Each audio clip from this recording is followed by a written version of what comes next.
Jadi rumah ini didekorasi dengan sangat baik, perabotan dan peralatan pendukungnya juga merek besar internasional, kelas keseluruhannya sangat tinggi. Setelah mengunjungi rumah itu, Tama merasa puas dengannya. Tampaknya Leo tidak memperlakukan Bibi Ratih dengan buruk, dan rumah seperti itu jelas merupakan rumah mewah di Vancouver.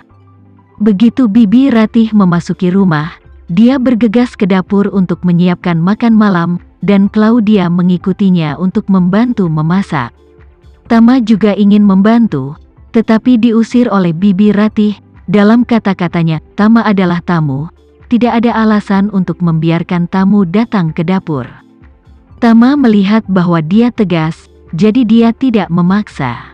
Fanny kemudian mengambil kesempatan ini untuk memberi Tama tur villa yang bagus.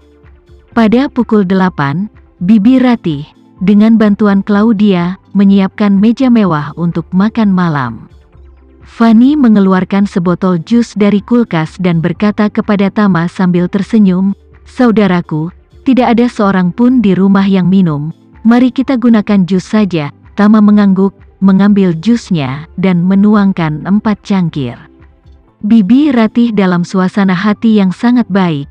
Dia mengambil gelasnya dan berkata sambil tersenyum, "Ayo, mari minum bersama dan sambut Tama ke Kanada." Fanny segera bertepuk tangan dan berkata sambil tersenyum, "Selamat datang saudara.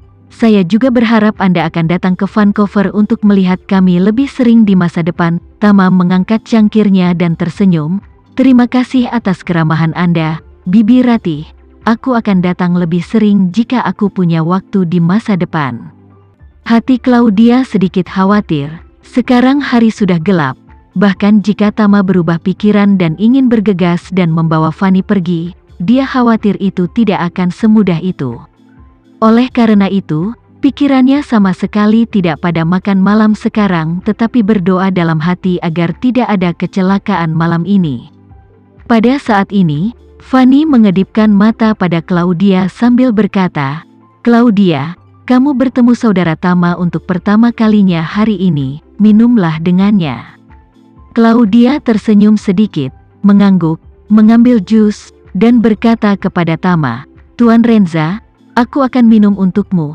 Fanny sibuk berkata, "Ayah, kamu tidak boleh memanggilnya Tuan Renza, sangat sederhana, panggil dia saudara Tama seperti aku."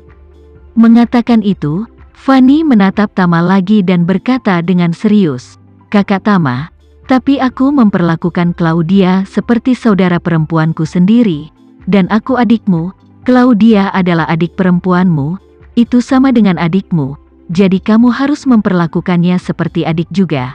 Tama melihat melalui pikiran Fanny sekilas dan tahu bahwa dia pasti berharap bahwa dia telah membalas pertumpahan darah Claudia. Jadi dia sengaja menempatkan Claudia, saudara perempuannya, di kepalanya. Tama sendiri sangat menghargai gadis ini, yang meskipun bernasib buruk tetapi tidak pernah menyerah, dan juga sangat ingin memanfaatkan kesempatan ini, bantu dia. Jadi, dia mengangguk bersama dengan air dan tersenyum tipis. "Kalau begitu, Claudia akan menjadi seperti Fanny dan memanggilku saudara di masa depan. Dan jika kamu menemukan sesuatu di masa depan, katakan saja padaku secara langsung, dan aku pasti akan membantumu jika aku bisa." Claudia ragu-ragu sejenak dan mengangguk agak tergerak. Seorang saudara Tama baru saja mencapai mulut, tapi dia menelan kembali. Dia adalah gadis yang lambat, dan sifatnya yang dingin dan menyendiri, sehingga sulit untuk terbuka sepenuhnya sekaligus. Namun, hatinya memang penuh rasa terima kasih kepada 3 orang di depannya. Bibi Ratih dan Fanny tak perlu dikatakan lagi. Tama bersamanya memiliki pertemuan pertama dan dapat mengucapkan kata-kata ini. Ini juga benar-benar membuatnya merasa dilindungi. Dia adalah kakak perempuan tertua dalam keluarga, tumbuh tanpa saudara laki-laki untuk melindunginya. Meski karakternya memang sangat kuat, tapi juga sangat pandai menjaga orang lain.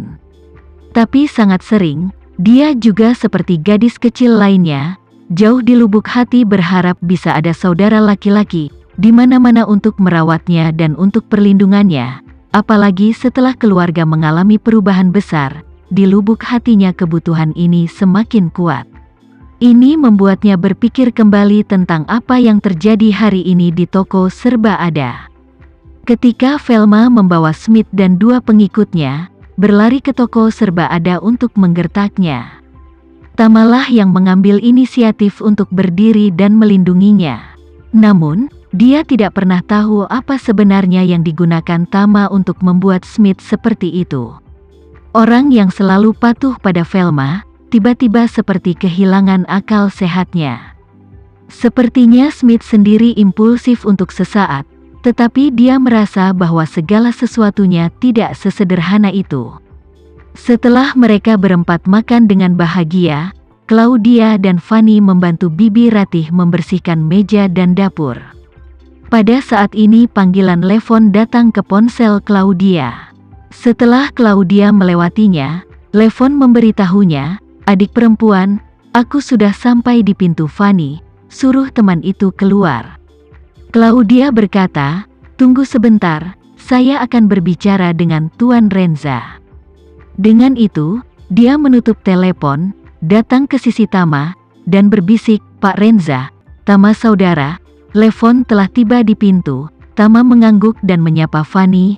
"Fanny, jika kamu tidak ada hubungannya, mengapa kamu tidak menemaniku jalan-jalan?" Fanny tahu bahwa Tama akan pergi ke kasino telepon. Jadi dia segera berkata, "Tentu, saudara Tama, tunggu aku." Setelah itu, Fanny berkata kepada Bibi Ratih, "Bibi Ratih, aku akan mengajak kakak Tama jalan-jalan. Kamu tidak perlu membersihkan piring, minta saja Claudia untuk memasukkannya ke mesin pencuci piring nanti." Bibi Ratih tertawa, "Aku menganggur, kenapa kamu dan Claudia tidak menemani Tama jalan-jalan bersama?" Claudia sedikit tercengang dan tanpa sadar berkata, Aku tidak akan pergi, aku akan tinggal dan membantumu membersihkan piring." Bibi Ratih yang tidak tahu apa-apa berkata sambil tersenyum, "Tidak, aku bisa membersihkannya sendiri, kamu juga ikut, jangan selalu bosan di rumah sepulang kerja."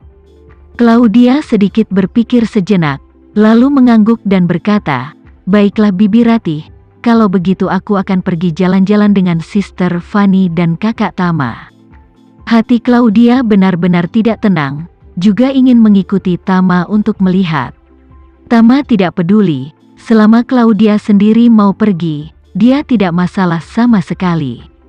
Jadi, mereka bertiga pergi keluar pintu bersama-sama. Pada saat ini di luar gerbang, sebuah sedan Rolls-Royce Thermaltake baru diparkir tepat di belakang Chevrolet bekas Fanny. Di kursi pengemudi, Levon, yang memiliki rambut sedang. Dia melemparkan kepalanya dengan wajah terbakar dan melambai kepada mereka bertiga, tersenyum, "Ini aku." Claudia mengamati mobil dan bertanya dengan rasa ingin tahu, "Baru diganti?" Levon berkata sambil tersenyum, "Bagaimana aku bisa membeli mobil semahal itu? Ini yang baru bos, saya meminjamnya untuk digunakan."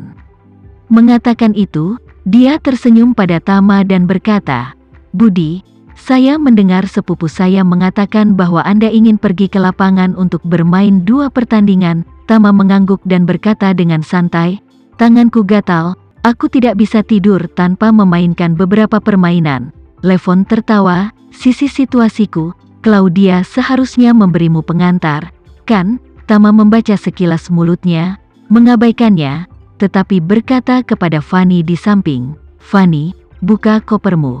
Fanny mengangguk dan membuka kunci mobil Chevrolet bekas miliknya. Tama berjalan langsung ke bagian belakang mobil, membuka bagasi, dan mengambil $300.000 Kanada tunai dari bagasi. $300.000 Kanada, ia langsung memasukkan jumlah ini ke dalam kantong plastik transparan untuk dibawa. Levon melirik sekilas untuk melihat bungkusan uang tunai di dalamnya, hati langsung senang. Diam-diam berpikir, Cici Fei punya saudara laki-laki yang saya tidak tahu dari mana, tetapi dia tampaknya orang yang sangat kaya. Pada saat ini, Tama membawa tas, berjalan langsung ke sisi penumpang Rolls-Royce, membuka pintu, dan duduk.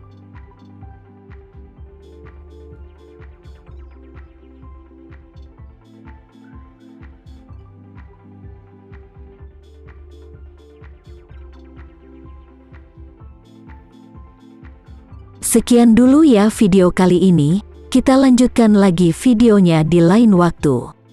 Oh iya, bagaimana menurut kalian? Semoga bisa sedikit menghibur kalian semua. Untuk teman-teman yang baru nonton, jangan lupa subscribe ya, hehehe. Dan kalau teman-teman ada yang ingin gabung langganan, bisa langsung gabung saja untuk dapat fitur yang menarik dan sedikit membantu Mimin. Terima kasih banyak sudah menonton, sampai jumpa lagi, bye.